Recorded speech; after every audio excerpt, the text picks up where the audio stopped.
ఏం నేర్చుకోవాలి? మనం కంప్యూటర్ సైన్స్ లో ఇప్పుడు మనం సి లాంగ్వేజ్ నేర్చుకోవాలి. రైట్? సి లాంగ్వేజ్ మనం నేర్చుకోవాలి అంటే ఫస్ట్ మనం ఏం నేర్చుకోవాలి అంటే సి లాంగ్వేజ్ యొక్క క్యారెక్టర్ సెట్.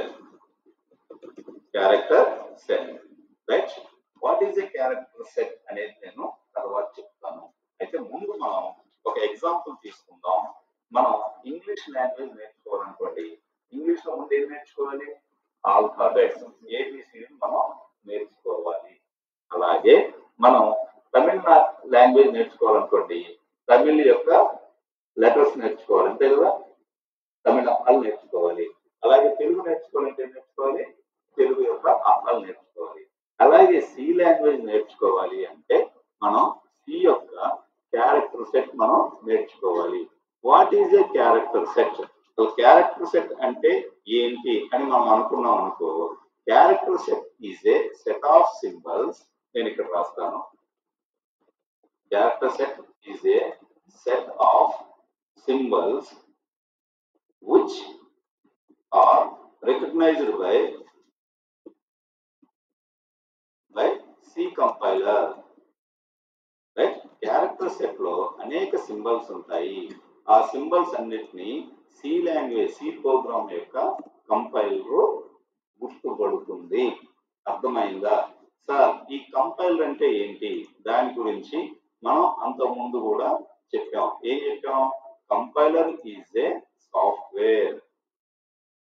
రైట్? అంటే ఇదంతా కూడా కంపైలర్. అర్థమైందా? మనం సి లాంగ్వేజ్ ఇక్కడ రాస్తున్నాము. సి అనేది హై లెవెల్ లాంగ్వేజ్, అంటే ఇంగ్లీష్ లో ఉంటుంది, అవునా? మనం దీన్ని కంపైలర్ ఇస్తాము, అందుకే మనం హ్యాష్ ఇంక్లూడ్ అని రాసాము కంపైలర్ ని. ఇది సిస్టమ్, ఇది కంప్యూటర్. కంప్యూటర్ కి ఇంగ్లీష్ అవన్నీ అర్థం కావు, కేవలం ఏం అర్థమవుతాయి? జీరోస్ వన్సే అర్థమవుతాయి. ఈ కంపైలర్ ఈ హై లెవెల్ లాంగ్వేజ్ ని, అంటే మనం రాసిన ప్రింట్ ఎఫ్ లో, స్కాన్ ఎఫ్ వీటన్నిటిని ఎందులోకి మారుస్తుంది? జీరోస్ వన్స్ లోకి మారుస్తుంది. దీన్ని మనం ఆబ్జెక్ట్ కోడ్ అన్నాము, లేకపోతే మెషిన్ లాంగ్వేజ్ అన్నాము. గుర్తొచ్చిందా? రైట్? అంటే మరి మనం ఇక్కడ ఏమి రాసినా గానీ కంపైలర్ గుర్తుపట్టాలి కాబట్టి కంపైలర్ గుర్తుపట్టే సింబల్స్ ని మనం ఏమంటున్నాం? క్యారెక్టర్ సెట్ అంటున్నాము. ఆ డెఫినేషన్ అర్థమైందా? Set of symbols that are recognized by the C compiler. C compiler వేటిని రికగ్నైజ్ చేస్తుంది? మెయిన్ గా మూడు విషయాలను సి కంపైలర్ రికగ్నైజ్ చేస్తుంది. ఒకటి ఆల్ఫాబెట్స్. ఏవేటిని రికగ్నైజ్ చేస్తుంది? ఆల్ఫాబెట్స్ ని రికగ్నైజ్ చేస్తుంది. ఈ ఆల్ఫాబెట్స్ లో C compiler upper case letters ని, ఏ నుంచి జెడ్ వరకు అప్పర్ కేస్ లెటర్స్ ని రికగ్నైజ్ చేస్తుంది. అలాగే లోయర్ కేస్ లెటర్స్ ని కూడా రికగ్నైజ్ చేస్తుంది, ఏ నుంచి జెడ్ వరకు. సి కంపైలర్ కి అప్పర్ కేస్ లెటర్స్ వేరు, లోయర్ కేస్ లెటర్స్ వేరు, రెండు వేరు వేరుగా రికగ్నైజ్ చేస్తుంది. రెండు ఒకటి కాదు. క్యాపిటల్ ఏ స్మాల్ ఏ ఒకటి కాదు, క్యాపిటల్ జెడ్ స్మాల్ జెడ్ ఒకటి కాదు. అర్థమైందా? రెండు ఇంకేం రికగ్నైజ్ చేస్తుంది? రైట్? డిజిట్స్ రికగ్నైజ్ చేస్తుంది. డిజిట్స్ ని ఎక్కడ వరకు రికగ్నైజ్ చేస్తుంది? 0 నుంచి 9 వరకు రికగ్నైజ్ చేస్తుంది. దాంతో మనకి ఎటువంటి ఇబ్బంది లేదు. ఎందుకు? మనం ఎంత పెద్ద నంబర్ రాసినా, నెగిటివ్ నంబర్ రాసినా, ఏమి రాసినా కానీ ఈ 0 ఈ మధ్యలో ఉన్న డిజిట్స్ మనం వాడాలి, అంతే కదా? రైట్. మళ్ళీ ఇంకేం రికగ్నైజ్ చేస్తుంది? సమ్ స్పెషల్ సింబల్స్ ని రికగ్నైజ్ చేస్తుంది. స్పెషల్ సింబల్స్ అంటే ఎలాంటివి? ఇదిగోండి, ఇది ఓపెన్ బ్రాకెట్, రైట్? కామా కూడా ఒక స్పెషల్ సింబలే. అలాగే కొన్ని చోట్ల కోలన్ వాడతాం, కోలన్ కూడా స్పెషల్ సింబలే. కొన్ని చోట్ల సెమీ కోలన్ మనం రాస్తున్నాము స్టేట్మెంట్ చివర, ఇది కూడా స్పెషల్ సింబలే. ఓకేనమ్మా? రైట్? అండ్ లేకపోతే మనం ఇంకేదైనా హ్యాష్ ఇంక్లూడ్ లో హ్యాష్ రాస్తున్నాము, హ్యాష్ కూడా స్పెషల్ సింబలే. మనం పర్సంటేజ్ రాస్తున్నాము, ఇవి కూడా స్పెషల్ సింబలే. ఇలాంటి చాలా స్పెషల్ సింబల్స్ ఉన్నాయి. ఇలాంటి స్పెషల్ సింబల్స్ అన్నిటిని రికగ్నైజ్ చేస్తుంది. అర్థమయ్యిందా? రైట్? సి కంపైలర్ అంటే సి క్యారెక్టర్ సెట్ లో ఏమేమి ఉన్నాయి? ఆల్ఫాబెట్స్ ఉన్నాయి, డిజిట్స్ ఉన్నాయి, స్పెషల్ సింబల్స్ ఉన్నాయి. కాబట్టి ఇక్కడ మనం తెలుసుకోవాల్సింది ఆల్ఫాబెట్స్ దగ్గరకు వచ్చేసరికి క్యాపిటల్ లెటర్స్ వేరు, స్మాల్ లెటర్స్ వేరు. అందుకని నేను ఇక్కడ ఒక నోట్ రాస్తున్నాను. లైక్ ఏమని రాసిన అంటే C is a case sensitive programming language. C language case sensitive programming language. Case sensitive అంటే ఏంటి? కేస్ సెన్సిటివ్ అంటే అప్పర్ కేస్ లెటర్స్ ని, క్యాపిటల్ లెటర్స్ ని, స్మాల్ లెటర్స్ ని వేరు వేరుగా ట్రీట్ చేస్తుంది అని. రైట్? ఆ నోట్ లో రెండో పాయింట్ కూడా రాస్తున్నాను నేను. ఏంటి అంటే right all C programs should be written in lower case only. C programs ఎందులో రాయాలి? మనం లోయర్ కేస్ లోనే రాయాలి. అర్థమయ్యిందా? రైట్? కావాలంటే నేను మీకు ప్రాక్టికల్ గా ఒక ఎగ్జాంపుల్ చేసి చూపిస్తాను.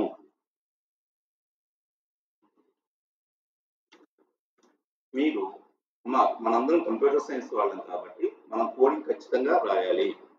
థియరీ రాస్తే మార్కులు వేయరు. ఖచ్చితంగా మీరు కోడింగ్ రాయాలి. ఇవ్వండి, నేను సి ఆన్లైన్ కంపైలర్ తీసుకున్నాను. First hash include stdio .h. ఈ మొత్తాన్ని కలిపి ఏమంటాము చెప్పండి? ఈ మొత్తాన్ని కలిపి ఏమంటాము? డైరెక్టివ్, ప్రీ ప్రాసెస్ డైరెక్టివ్ అంటాము. ఇందులో stdio.h ని ఏమంటాము? వెరీ గుడ్, హెడర్ ఫైల్ అంటాము. కంపైలర్ లో ఇలాంటి హెడర్ ఫైల్స్ ఉంటాయి. మనం ఇందులో బొమ్మ గీసామే, ఆ కంపైలర్ లో ఇలాంటి హెడర్ ఫైల్స్ ఉంటాయి.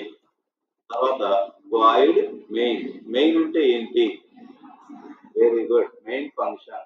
సి ప్రోగ్రామ్ ఎక్కడి నుంచి స్టార్ట్ అవుతుంది? మెయిన్ ఫంక్షన్ నుంచి స్టార్ట్ అవుతుంది. రైట్? ఆ తర్వాత మనం అది మెయిన్ పాయింట్ చెప్పాం. ప్రోగ్రామ్ ఎన్ని స్టెప్స్ ఉన్నాయి? ఫస్ట్ డిక్లరేషన్, 2 ఇన్పుట్, 3 ప్రాసెసింగ్, 4 ఈ 4 స్టెప్స్ తప్పితే ఏ ప్రోగ్రామింగ్ లాంగ్వేజ్ లోను నాట్ ఓన్లీ సి ఇంకో స్టెప్ లేదు. రైట్? నేను ఇక్కడ ఇంట్ లేకపోతే ఫర్ ఎగ్జాంపుల్ నేను క్యారెక్టర్ తీసుకున్నా కదా, character K1 equal to capital ఏ తీసుకున్నాను. రైట్? డిక్లేర్ చేస్తున్నాను. అలాగే క్యారెక్టర్ K2 మీకు ఇప్పుడు అర్థం కాకపోతే జస్ట్ దాని డిక్లరేషన్. రైట్? ఏం తీసుకున్నా అంటే స్మాల్ ఏ తీసుకుంటున్నాను. రైట్? నేను ఇక్కడ రాస్తాను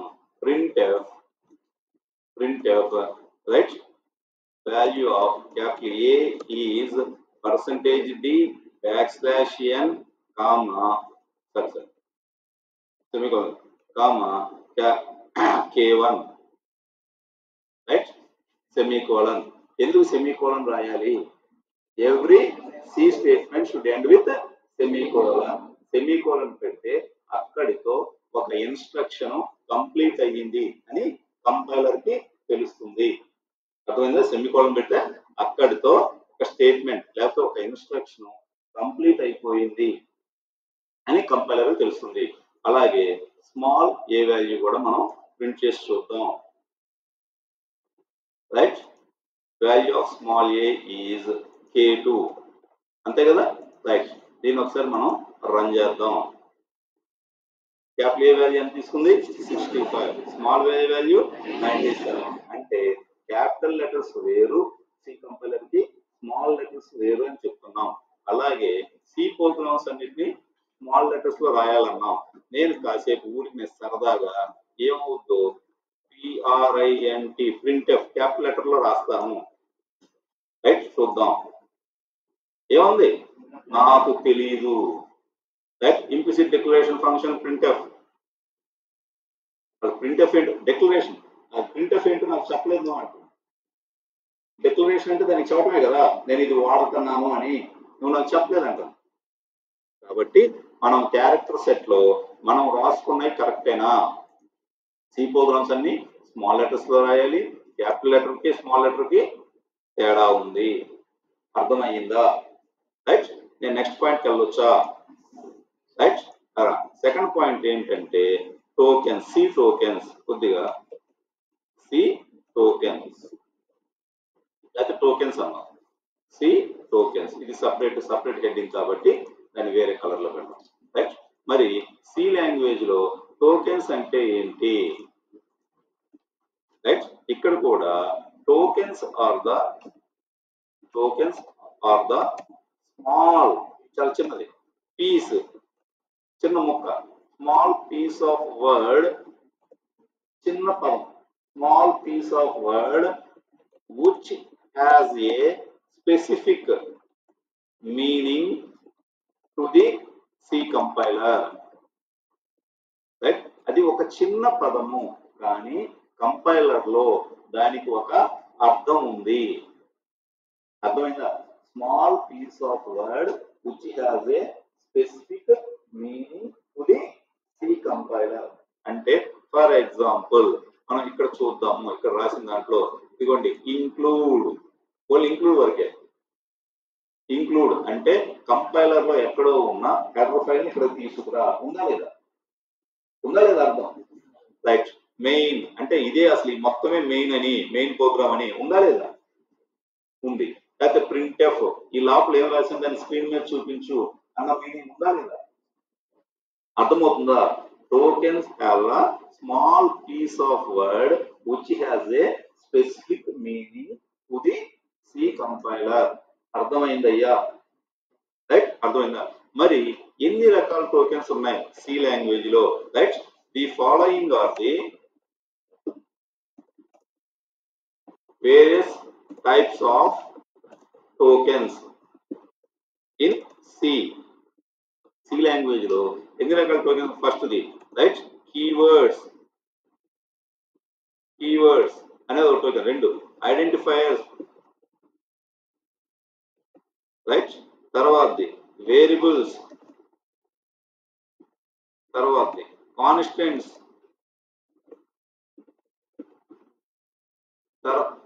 తర్వాతది డేటా టైప్స్, తర్వాతది ఆపరేటర్స్.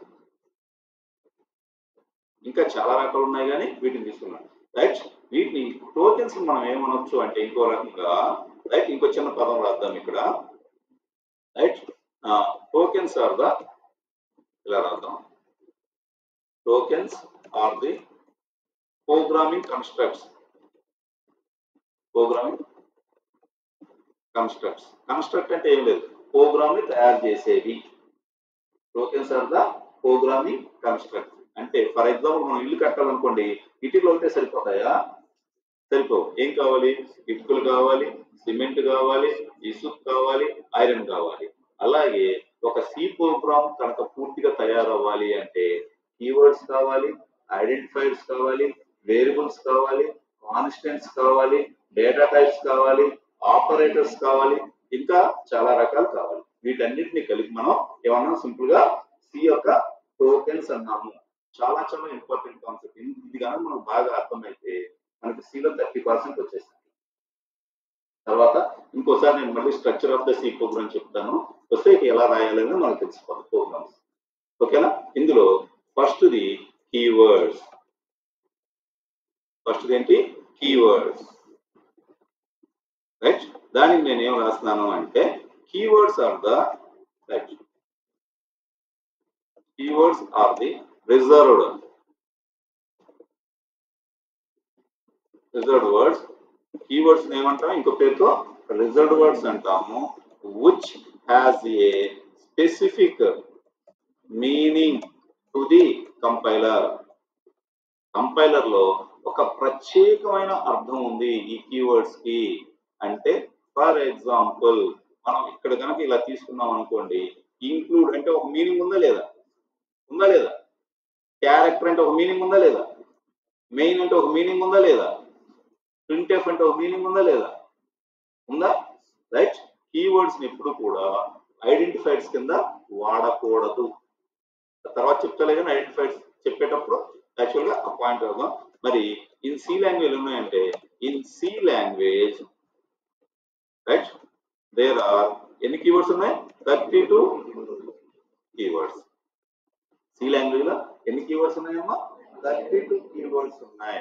వాటికి మరి కీవర్డ్స్ కి ఎగ్జాంపుల్ ఏంటి మాస్టర్ అంటే ఊరినే ఇంటీజర్ అనేది ఒక కీవర్డే, మెయిన్ అనేది కీవర్డే, ప్రింట్ఎఫ్ అనేది కీవర్డే, ఇంక్లూడ్ అనేది కీవర్డే, ఎక్సెట్రా 32 రాయలేంగా, రైట్? ఇవన్నిటిని కీవర్డ్సే. అర్థమయ్యిందా? ఇది మెయిన్ ఇంపార్టెంట్ పాయింట్ ఏంటంటే ఇందులో, right? Next point, keywords are never, ఎప్పుడు కూడా used as a identifiers. Identifiers అని అర్థం కాకపోతే వేరియబుల్స్ కింద వాడకూడదు, వేరియబుల్స్ కింద వాడకూడదు. చూడండి, ఫర్ ఎగ్జాంపుల్ నేను ఇక్కడ వేరియబుల్ పేరు K1 లేకపోతే K2 అని పెట్టుకున్నాను, రైట్? ఏమ్మా అర్థమవుతుందా? K1 K2 అని పెట్టుకున్నాను.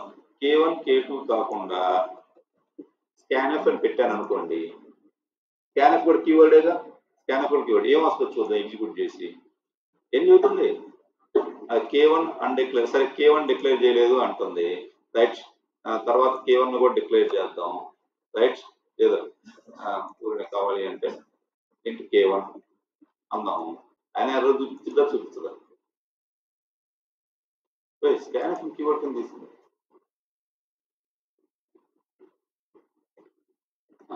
ఫంక్షన్ కాదు, ఓకేనా? స్కాన్ఎఫ్ కి మనం బ్రాకెట్ పెడతాం కదా, నేను బ్రాకెట్ లేకుండా, right? Function scanf is initialise like variable. Scanf function నువ్వు వేరియబుల్ లాగా వాడావు, వాడకూడదు. అర్థమైందా? లేకపోతే నేను ఇక్కడ సపోజ్ కావాలి అంటే ఇంక్లూడ్ ఈక్వల్ టు 123 ఏమంటుందో చూద్దాం. ఇది తీసేద్దాం, ఇది అర్థం కావడం కొద్దిగా కష్టంగా ఉంటే. ఈ కంపైలర్ తీసుకుంటుండ్రు, రైట్? వాడకూడదు, నో డౌట్ అసలు, ఓకేనా? వాడకూడదు, ఇది తీసుకుంటుంది, ఇది కొత్తగా వెరైటీగా, రైట్? ఇది ఆన్లైన్ కంపైలర్ కదా, ఇది తీసుకుంటుంది. ఇది యూనిక్స్ మీద ఎగ్జిక్యూట్ అవుతుంది, లైనక్స్ మీద బ్యాక్గ్రౌండ్, రైట్? కాకపోతే నో డౌట్ అసలు అది. ఒక్క నిమిషం, నేను దానికి మీకు ఎగ్జాంపుల్ కింద ఏం చేస్తాను అంటే, ప్లీజ్ వెయిట్. మనం ఒకసారి టర్బోసీలోకి వెళ్ళి ఒరిజినల్ కంపైలర్ మీద ఎగ్జిక్యూట్ చేసి చూద్దాం.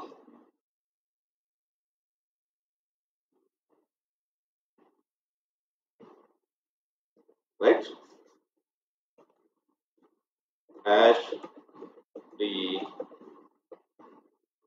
-d.h void main, right? Okay, ఇక్కడ int ఈక్వల్ టు 12 అంతే కదా, రైట్? ప్రింట్ఎఫ్, అసలు ప్రింట్ఎఫ్ లో ఏం రాయిపోయినా పర్లేదులే, ఇక్కడే ఎర్రర్ వచ్చి అయిపోద్ది, రైట్? ఆల్ట్ ఆర్ రన్ చేస్తుంది, రైట్? ఏం చెప్పింది? టూ మెనీ టైప్ డిక్లరేషన్స్, అసలు వాడకూడదు అలా, రైట్? లేకపోతే ఇంటూ a ఈక్వల్ టు 12 ఇది తీసుకుంటుంది. ఇప్పుడు ఇంట్ ఇంక్లూడ్ ఈక్వల్ టు ఏదో 13,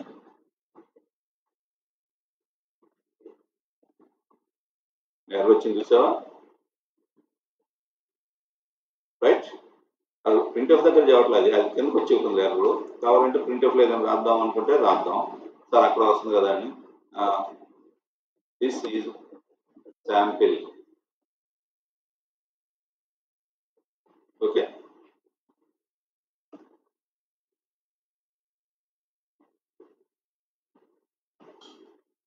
ఆల్ట్ F3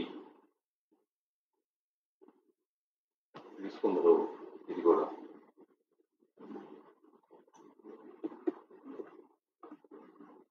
రైట్ తీసుకుంది, కానీ అసలు వాడకూడదు, ఓకేనా? ఎర్రర్ అయితే చవట్లేదు, తీసుకుంది, వార్నింగ్ కూడా రాదు. సాధారణ మనకి టెక్స్ట్ బుక్ లోనే ఎక్కడైనా కానీ తీసుకోదని అనేది రాస్తారు. నేను కూడా ఫస్ట్ టైం ట్రై చేశా, ఇది తీసుకుంటుంది కానీ వాడకూడదు. ఎందుకు అంటే మనం ఏది ఐడెంటిఫైరు లేకపోతే ఏది కీవర్డ్ అని కన్ఫ్యూజ్ అవుతాం. సరే వదిలే, ఇబ్బంది ఏం లేదు కానీ, రైట్? సరే, మనం రాసిన keywords are never used as a identifiers. Identifiers కింద వాడకూడదు. ఇదే గుర్తుపెట్టుకోవాలి. అది తీసుకుంటే ఇబ్బంది లేదు. Okay right. ఈ కీవర్డ్స్ ఎన్ని ఉన్నాయి? 32 ఉన్నాయి. ఈ కీవర్డ్స్ ఎప్పుడు నేను చేసే కదా మీరు కూడా చేయమాకండి, వాడకూడదు. నేను కూడా ఒక కొత్త పాయింట్ తెలుసుకున్నాను, తీసుకుంటాను వాడినా రైట్. అది ఓకే. నెక్స్ట్ ఏంటి? ఐడెంటిఫైర్స్ కదా రైట్. ఐడెంటిఫైర్స్ అంటే ఏంటి అంటే identifiers are the names right. ఇలా రాస్తాను నేను right. Identifiers are the names given to the programming blocks.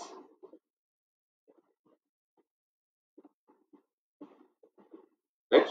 మనం ప్రతిదానికి కూడా మనం వాడే ప్రతిదానికి మనం ప్రోగ్రామ్ లో వాడే ప్రతిదానికి మనం పేర్లు ఇవ్వాలి. అర్థమైందా? ఇక్కడ మనం ఫర్ ఎగ్జాంపుల్ కంపేర్ రైట్. ఇక్కడ మనం ఇదిగోండి, ఇక్కడ ఏదో ఇది తీసేద్దాంలే.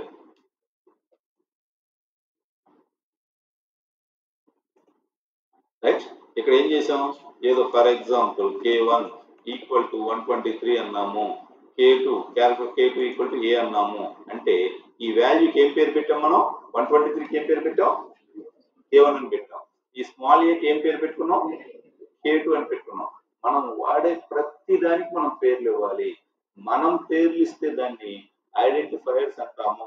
అలా కాకుండా సిస్టమ్ కనుక పేర్లు పెడితే దాన్ని కీవర్డ్స్ అంటాము. అర్థమైందా? సిస్టమ్ పేర్లు పెట్టి ఏమంటాము? కీవర్డ్స్ అంటాం. మనం పేర్లు పెట్టుకుంటే ఏమంటాం? ఐడెంటిఫైర్స్ అంటాం. రైట్. ప్రతి దానికి పేరు పెట్టాలి మనం. ఇక్కడ మనం ఇందులో మనం పెట్టుకున్న పేర్లు ఏంటి అంటే K1 K2 రైట్. అది సిస్టమ్ తీసుకున్న పేర్లు ఎక్కువ ఉన్నాయి. Include, void, main. అర్థమైందా? ఇంక్లూడ్, వాయిడ్, మెయిన్ ఇవన్నీ సిస్టమ్ పెట్టుకున్న పేర్లు. కంపైలర్కి అర్థం తెలిసేటట్లు. ఓకే. సిస్టమ్ పేర్లు పెట్టి అట్లా ఏమంటాం? సిస్టమ్ పెట్టుకున్న పేర్లు ఏమంటాం? కీవర్డ్స్ అంటాం. మనం పేర్లు పెడితే డేటాకి ఐడెంటిఫైర్స్ రైట్. మరి ఈ ఐడెంటిఫైర్స్ మనం ఎలా రాయాలి, పేర్లు ఎలా పెట్టాలి అంటే right. First point for a compiler right. For a compiler ఎన్ని ఉండొచ్చు? there are 32 characters in an identifier right. ఒక పేరు ఎంత పొడవు ఉండొచ్చు? 32 క్యారెక్టర్స్ పొడవు ఉండొచ్చు. సరే, అది తర్వాత చూద్దాం కావాలంటే. ఫస్ట్ ఇంకోటి రాసుకుందాం. And identifier should starts with an alphabet right. Identifier ఖచ్చితంగా దేంతో స్టార్ట్ అవ్వాలి? ఆల్ఫాబెట్ తో స్టార్ట్ అవ్వాలి.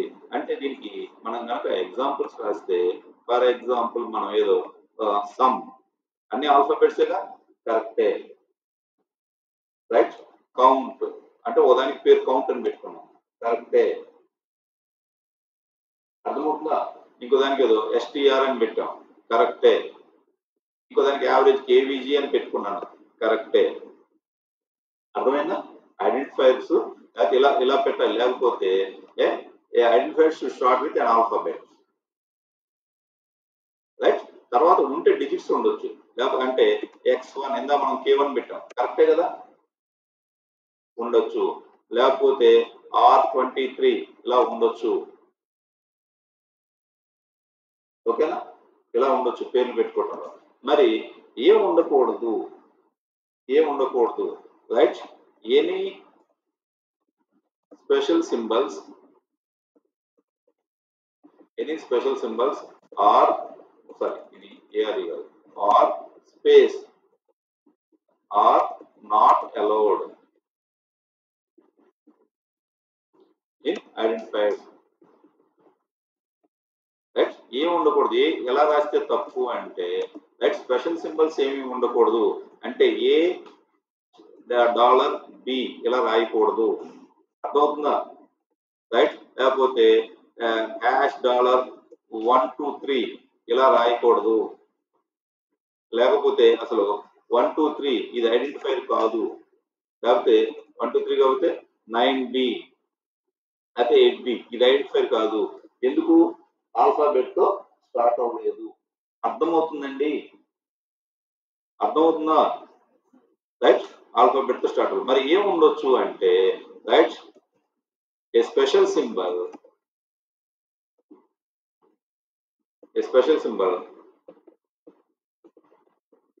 is allowed.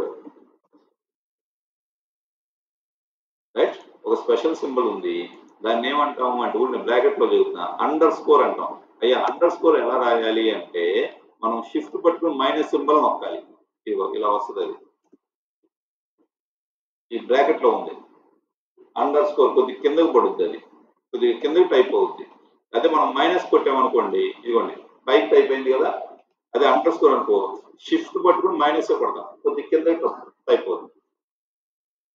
నువ్వు పేర్లు పెట్టే దాంట్లో అండర్ స్కోర్ ఉండొచ్చు అంటే నువ్వు ఎలాంటి పేర్లు పెట్టొచ్చు అంటే మళ్ళీ ఫర్ ఎగ్జాంపుల్ మళ్ళీ ఏ అండర్ స్కోర్ బి రాయొచ్చు, రైట్, లేకపోతే ఏ లేకపోతే సపోజ్ పద్దాకి ఎక్స్ అండర్ స్కోర్ 1 2 3 రాయొచ్చు, రైట్, ఇలా రాయొచ్చు. ఇంకేం చేయొచ్చు అంటే ఇంకోటి కూడా చేయొచ్చు, an identifier may start or end with underscore. Right, under score తో బిగిన్ అవ్వచ్చు, లేకపోతే అండర్ స్కోర్ తో ఎండ్ అవ్వచ్చు. అంటే అండర్ స్కోర్ సపోజ్ డబుల్-E లేకపోతే డబుల్-X అని రాయొచ్చు, రైట్, ABC అండర్ స్కోర్ అని రాయొచ్చు. అర్థమవుతుందమ్మా? అర్థమవుతుందిగా? అండర్ స్కోర్ తో మొదలు పెట్టొచ్చు, అండర్ స్కోర్స్ తో ఎండ్ చేయొచ్చు, ఇలా రాయొచ్చు. ఓకేనా? ఇవన్నీ వ్యాలిడ్ ఐడెంటిఫైయర్స్, రైట్. మరి ఒక కంపైలర్ లో ఎన్ని ఉన్నాయి? ఒక ఐడెంటిఫైర్ లో ఎంత కూడా ఉండొచ్చు, దాని పేర్లు పెడతాం 32 క్యారెక్టర్స్ ఉండవచ్చు. ఓకే, ఇది ఐడెంటిఫైర్స్ గురించి, ఇది ఐడెంటిఫైర్స్ గురించి. అర్థమైందా? ఐడెంటిఫైర్స్ అంటే ఏంటి మళ్ళీ ఒకసారి చూద్దాం. Identifiers are the names given to the programming blocks. అంటే చిన్న చిన్న వాటికి మనం పెట్టే పేరు. దేనికి పెడతాం? డేటా పేరు పెట్టాం, అంతే కదా. ఇక్కడ 123 K1 అనుకున్నాం, ఏ అనే డేటాని K2 అనుకున్నాం. తర్వాత ఇంక వేరే వాటికి పడతాం, ఫంక్షన్స్ కి, స్ట్రక్చర్స్ కి, యారేస్ కి, ఫైల్స్ కి, చాలా ఉంటుంది డేటా. ఆ తర్వాత మాట్లాడదాం. అన్నిటికీ పేర్లు పెడతాం. మనం పేర్లు పెట్టే వాటిని ఏమంటాం? పేర్లు పెట్టడానికి ఐడెంటిఫైర్స్ అంటాము, రైట్. ఐడెంటిఫైర్ దేంతో స్టార్ట్ అవ్వాలి? ఆల్ఫాబెట్. అంటే ఇలా ఉండొచ్చు, తర్వాత నెంబర్స్ ఉంటే ఉండొచ్చు. ఎలా ఉండకూడదు?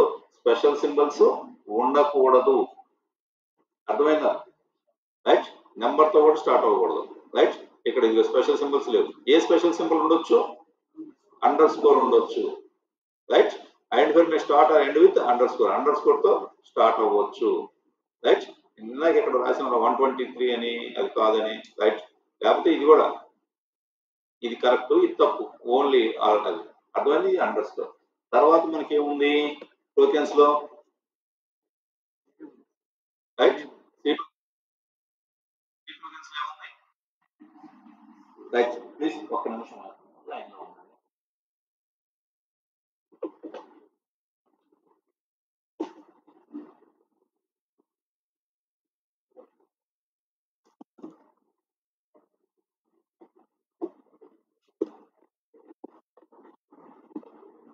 Right, right, variables, right. Next ఏంటి? వేరియబుల్స్. వేరియబుల్స్ అంటే ఏంటి?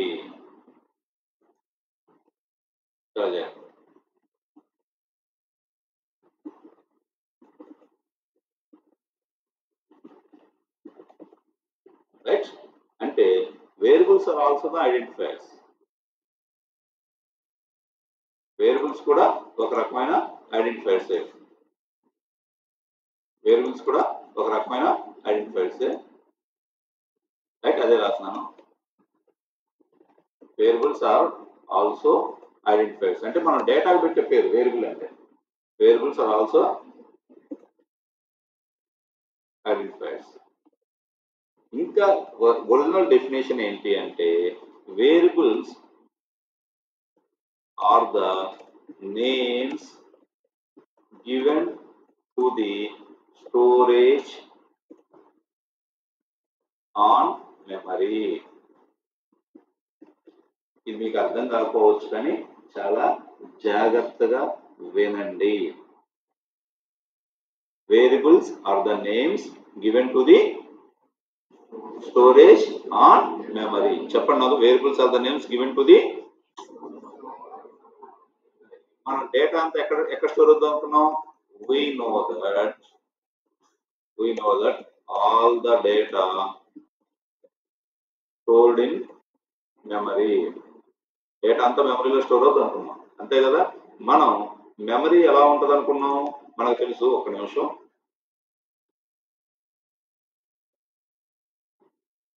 రైట్, మనం అంతకుముందు మాట్లాడుకున్నాం. మెమరీ అంతా కూడా ఇదంతా మెమరీ అనుకుంటే మెమరీ అంతా ఇలా లొకేషన్స్ గా ఉంటది. రైట్, అర్లర్లుగా ఉంటది. ఒక అర్ని లొకేషన్ అంటాము. గుర్తొస్తుందా? రైట్, ప్రతి లొకేషన్ కి ఏముంటది? అడ్రస్ నెంబర్ ఉంటుంది. ఇదేదో 101. రైట్, ఇది చివరికి వచ్చేసరికి ఏదో 110.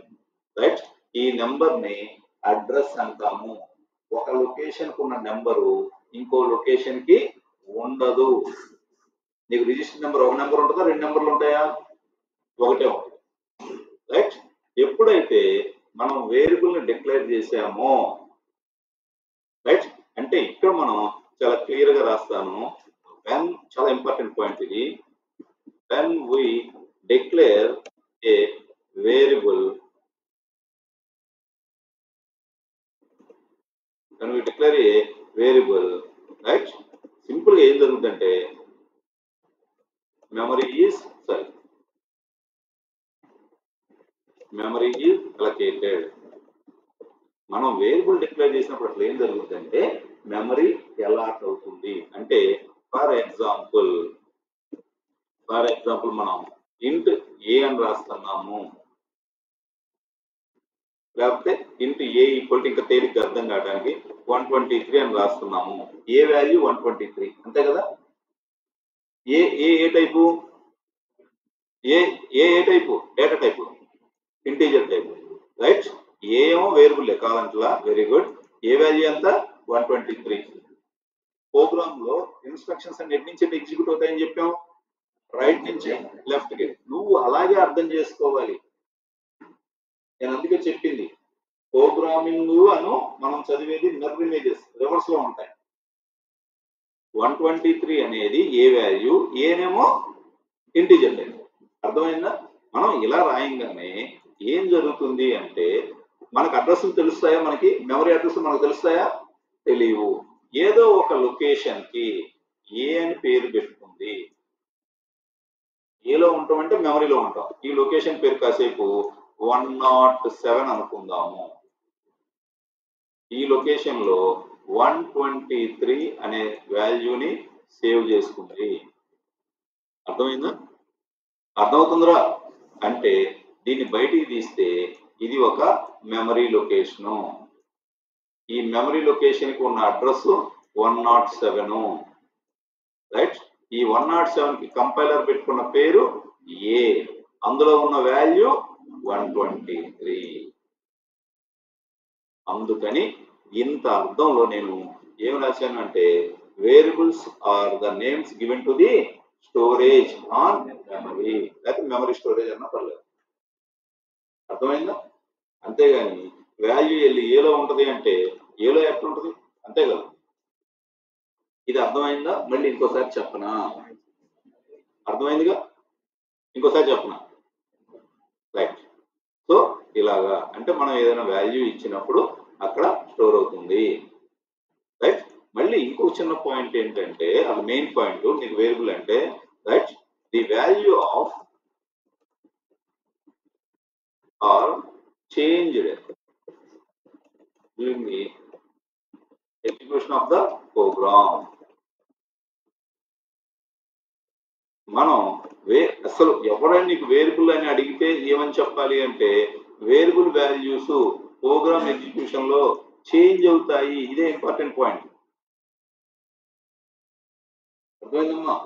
The value of variables are changed during the execution of the programme.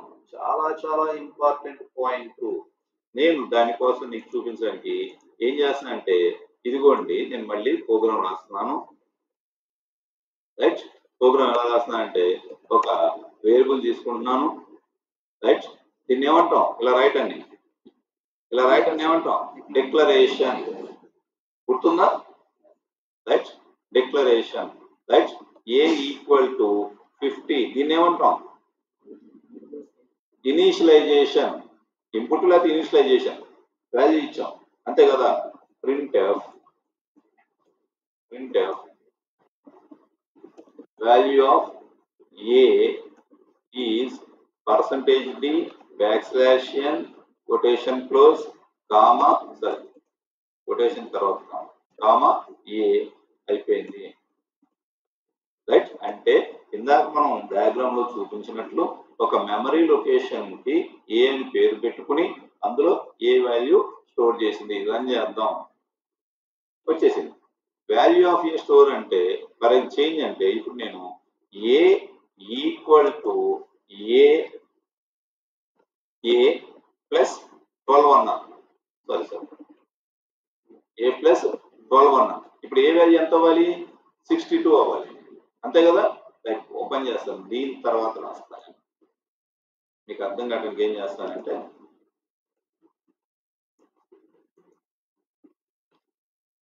ఏ వాల్యూని మార్చాను, మళ్ళీ ఇప్పుడు ఏ వాల్యూ ఎంతో రాస్తాను. రైట్, మళ్ళీ రన్ చేస్తాను. ఫస్ట్ ఏ వాల్యూ ఎంత, ఆ తర్వాత ఎంత అయింది అంటే దీని మీనింగ్ ఏంటి అంటే ఏ ఈక్వల్ టు ఏ ప్లస్ 15 అంటే నేను ఇక్కడ చూపిస్తాను చూడండి.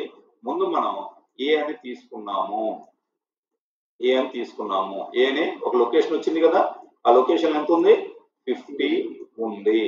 తర్వాత ఏం చేసాం? ఏ ఈక్వల్ టు ఏ ప్లస్ 12 అని రాసాము. ఇక్కడ ఏ వాల్యూ ఎంత? ఇక్కడ 50, దానికి 12 యాడ్ చేసి ఎక్కడ పెట్టింది? తీసుకొచ్చి ఏలోనే. అంటే ఇది తీసేసి తర్వాత 62 పెట్టింది. అర్థమైందా?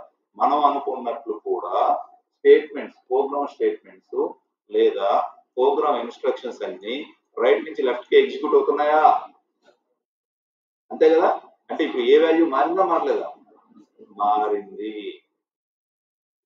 ఏ వాల్యూ మారిందా మారలేదా? మారింది. ఇంకా ఇంపార్టెంట్ పాయింట్ ఏంటి అంటే రియల్ గా the value of variable change during the execution of the program. Next point ఏంటంటే when we use variables we should declare before their usage. వాటిని వాడటానికన్నా ముందు మనం ఖచ్చితంగా డిక్లేర్ చేసి తీరాలి. వాడటానికన్నా మనం వాటిని ఏం చేయాలి? డిక్లేర్ చేసి తీరాలి. నేను మళ్ళీ ప్రోగ్రామ్ లోకి వెళ్తున్నాను. ఫర్ ఎగ్జాంపుల్ నేను ఇక్కడ ఏం చేస్తానంటే ఊరికి right printf value of B is B అని రాశాను. కానీ బి ఉందా పైన? ఎక్కడైనా బి ఎక్కడ ఉందా పైన? ఏమంటుందో చూద్దాం. ఏమంటుంది?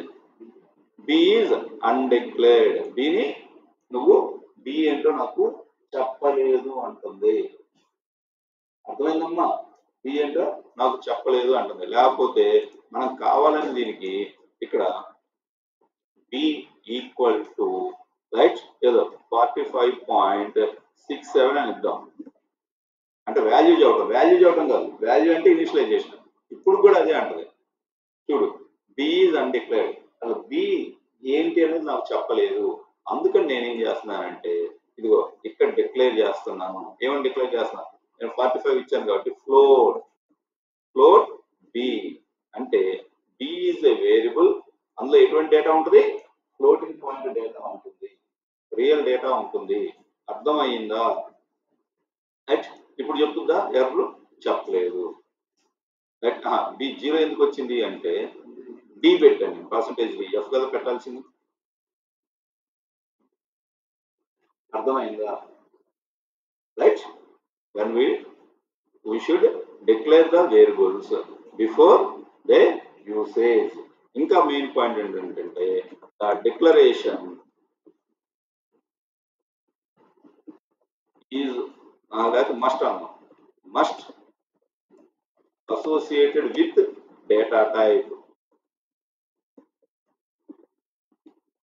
ఖచ్చితంగా ఆ వేరియబుల్ యొక్క డేటా టైప్ తో అసోసియేట్ అయ్యి ఉండాలి, అంతే కదా? Yes or no? డేటా టైప్ చెప్పామని చెప్పలేదు. ఇదిగోండి ఇక్కడ ఫ్లోట్ అని చెప్పాం, ఇక్కడ వాల్యూ ఇచ్చాం. వాల్యూ ఎక్కడైనా ఇచ్చుకోవచ్చు, రైట్? కావాలి అంటే మనం పక్కన కూడా రాసుకోవచ్చు, రైట్? ఇంటూ ఏ, ఇదేంటి? ఇది డిక్లరేషన్, ఇది డిక్లరేషన్, ఇది ఇనిషియలైజేషన్, ఇది కూడా ఇనిషియలైజేషన్. అర్థమయ్యిందా? రైట్. టైం అయిపోతుంది కాబట్టి నేను దీన్ని ఇక్కడతో ఆపేస్తున్నాను. నేను డాక్యుమెంట్ పెట్టాను, ఇవాళ వీడియో కూడా పెడతాను. ఇవాళ డాక్యుమెంట్, ఇవాళ వీడియో కూడా పెడతాను. ఇలా డాక్యుమెంట్ ని దయచేసి నోట్స్ లో రాయండి. మీరు నోట్స్ లో రాస్తే ఏమవుద్ది అంటే, ఒకసారి రాస్తే అది 10 సార్లు